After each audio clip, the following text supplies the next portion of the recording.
بسم اللہ الرحمن الرحیم وَأَقِيمُوا الصَّلَاةَ وَآتُوا الزَّكَاةَ وَمَا تُقَدِّمُوا لِأَنفُسِكُم مِّنْ خَيْرٍ تَجِدُوهُ عِندَ اللَّهِ إِنَّ اللَّهَ بِمَا تَعْمَلُونَ بَصِيرٌ وَقَالُوا لَن يَدْخُلَ الْجَنَّةَ إِلَّا مَن كَانَ هُودًا أَوْ نَصَارَىٰ تِلْكَ أَمَانِيُّهُمْ قُلْ هَاتُوا بُرْهَانَكُمْ إِن كُنتُمْ صَادِقِينَ صدق اللہ العظیم۔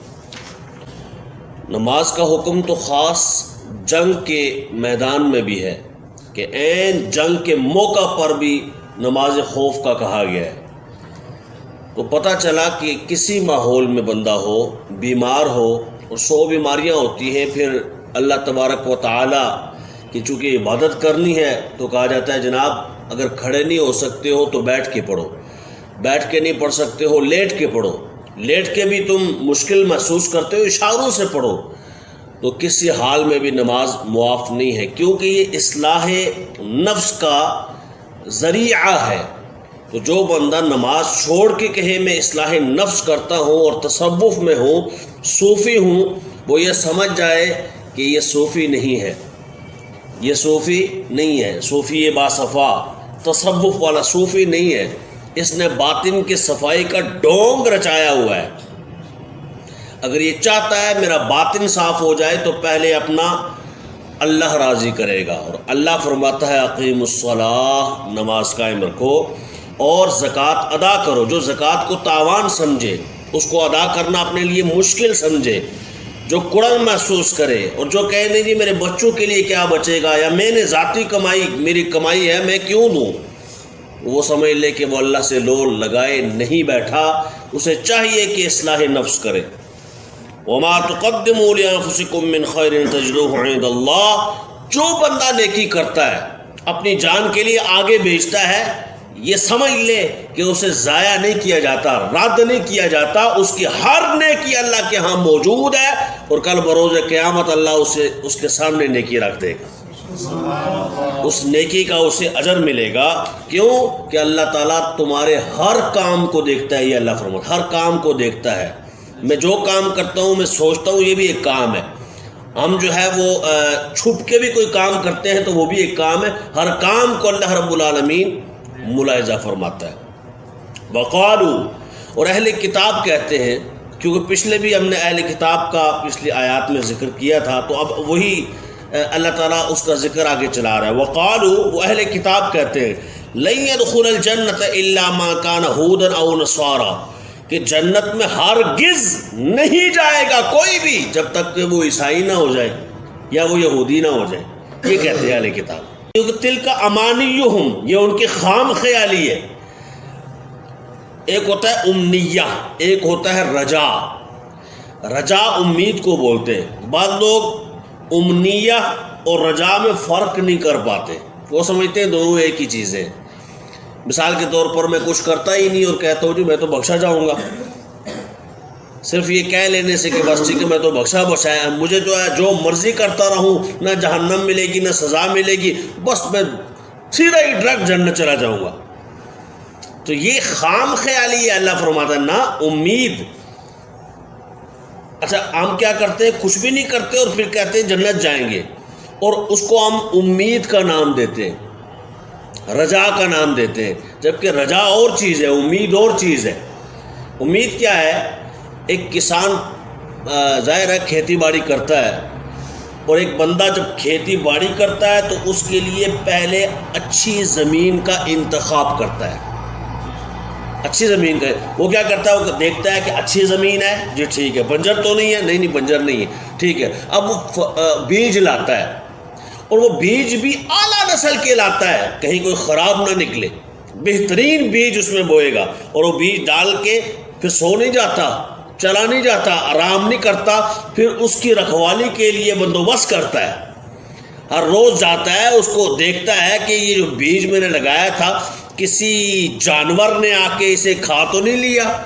کوئی جانور اس کے اوپر پاؤں تو نہیں مار گیا، کوئی انسان تو نہیں آیا، کوئی اس کو ختم تو نہیں کر گیا، بس چھوٹا سا بیج ہے، ابھی بیج ہے، ابھی اس نے بڑا درخت بننا ہے، بڑا پھلدار ہونا ہے، تو ذرا اس کو میں حفاظت سے رکھوں۔ وہ اس کی حفاظت کرتا ہے، یہاں تک کہ اس کو ہواؤں سے بچاتا ہے کہ سخت ہوائیں نہ پڑیں، ٹھیک ہے، وہ بندوں سے بچاتا ہے، وہ اسے جانوروں سے بچاتا ہے، کہیں اس کو اچک کے کوئی مرغا ہی نہ لے جائے، تو اسے بچاتا رہتا ہے۔ پھر جب سب کچھ کرتا ہے تو اس کے بعد کہتا ہے اب مجھے امید ہے میرا مالک کرم کرے گا۔ یہ ہے امید کہ سب کچھ کرنے کے بعد اس نے بھروسہ رب پہ رکھا، اب بھروسہ ہے مالی دا کم، مالی دا کم پانی لانا پر مشکاں پاوے اور مالک دا کم پھل پھل لانا، پھر وہ لاوے نہ لاوے، بس یہ مالک کا کام ہے، پھر وہ پھل لگائے، پھول لگائے، نہ لگائے، جو مرضی کرے۔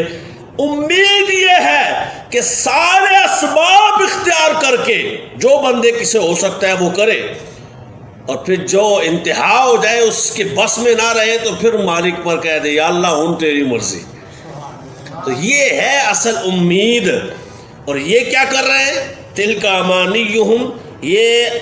من گڑت چیزوں میں پڑے ہوئے ہیں، اپنے خام خیالی میں پڑے ہوئے ہیں۔ اچھا، ہمیں بھی چاہیے کہ ہم خام خیالی میں نہ رہیں، سب سے پہلے دل کی کھیتی دیکھیں کہ بنجر ہے یا ٹھیک ہے، بنجر تو نہیں ہے، کہیں اس کھیتی میں کوئی کمی تو نہیں ہے، اگر یہ بنجر ہے تو کام کیا کرے گا اس میں بیج؟ اس دل کی کھیتی کو ہرا بھرا کرنا، کئی لوگ دل کی کھیتی ان کی بنجر ہے، اور وہ جناب نمازیں پڑھ کے نماز کا بیج لگایا، زکوٰۃ کا بیج لگایا، حج کا بیج، سارے بیج لگا دیے، زمین بنجر۔ تو بنجر زمین میں اگنا کیا ہے؟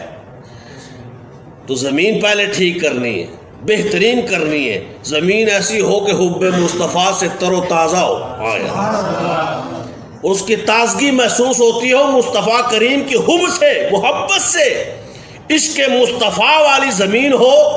اور پھر بیج بھی مصطفیٰ کے عشق والی نماز کا ہو،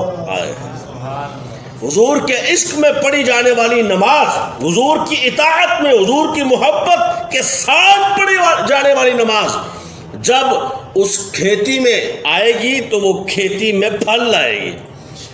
اس کھیتی میں رنگ لائے گی، اس میں خوشبو لائے گی، اس میں پھول لائے گی، اور زمانہ اس خوشبو سے معطر و معمر ہوگا۔ اللہ کا رنگ آ جائے گا نا۔ اللہ کا رنگ کیا ہے؟ مصطفیٰ کا رنگ۔ اللہ کا رنگ کیا ہے؟ اے محبوب، جو میرے ہاتھ پر بیعت کرتے ہیں وہ تیرے ہاتھ پر بیعت کرتے ہیں۔ محبوب، جو تو نے کنکریاں ماری ہیں، نہیں وہ میں نے ماری ہیں، ٹھیک ہے؟ جو تیرا ہاتھ ہے وہ میرا ہاتھ ہے، جو تیرا کہنا ہے وہ میرا کہنا ہے۔ وما ينطق عن الهوى ان هو الا وحی یوحى، محبوب بولتا ہی نہیں جب تک میں نہ بولوں۔ سبحان اللہ۔ تو رسول اللہ صلی اللہ علیہ وآلہ وسلم سے پیار کرنا یہی اللہ کا رنگ ہے، اور اس رنگ میں جو رنگ جاتا ہے پھر اسے دنیا میں رنگ لگ جاتے ہیں،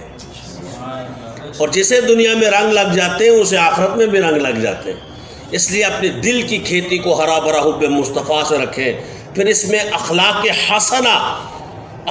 حسنہ اور عبادت الہیہ کا جو بیج ہے اسے اس زمین میں جو ہے وہ بو دیں، اور انشاءاللہ تعالی وہ اعمال صالحہ، وہ نیک اعمال، وہ اچھا عقیدہ، ایمان، وہ اچھا نظریہ، فکر اعلیٰ حضرت والا جب آپ کی اس کھیتی میں وہ بیج کی صورت میں جائے گا، اللہ تعالیٰ پھل لائے گا، پھر خوشبوئیں آئیں گی، پھر وہ پھل انشاءاللہ آپ کو ملے گا، کیونکہ قانون یہ ہے کہ جو بویا جاتا ہے وہی کاٹا جاتا ہے. اور انشاءاللہ آپ یہ بوئیں گے تو صبح قیامت پتہ چلے گا کہ جب حضور فرمائیں گے اے میرا امتی اینو جنت جان دیو ذرا. پھر وہ قبر میں فرمائیں گے اس کے بارے میں سوال کرتے ہو, اس کی تو شکل سے ہی پتہ چلتا ہے میرا غلام لگتا ہے. تو ہم اپنی شکلیں بھی حضور جیسی بنا لیں, ہمارے چہرے پر داڑھی ہونی چاہیے, کیونکہ حضور علیہ السلام کی کوئی نشانی تو ہونا. محبت کی نشانیاں لوگ لیتے ہیں, لوگ کہتے ہیں تیرے نال پیار کیتا ہے کوئی پیار دی نشانی ہوئے, جی رسول اللہ نال کیتا ہے تو کوئی پیار دی نشانی ہوئے. آئیں سامنے نظر آوے جو ہی حضور دا غلام سامنے آوے, ٹھیک ہے. قبر میں سرکار آئیں تو میں قدموں میں گروں, گر فرشتے بھی اٹھائیں تو میں ان سے یوں کہوں اے فرشتوں اب تو پائے ناز سے میں اے فرشتوں کیوں اٹھوں, مر کے پہنچا ہوں یہاں اس دل ربا کے واسطے. تو اس لیے حضور علیہ السلام کی نشانی بھی سجانی ہے, اور انشاءاللہ تعالی قبر میں بھی پھل ملے گا, حشر میں بھی پھل ملے گا.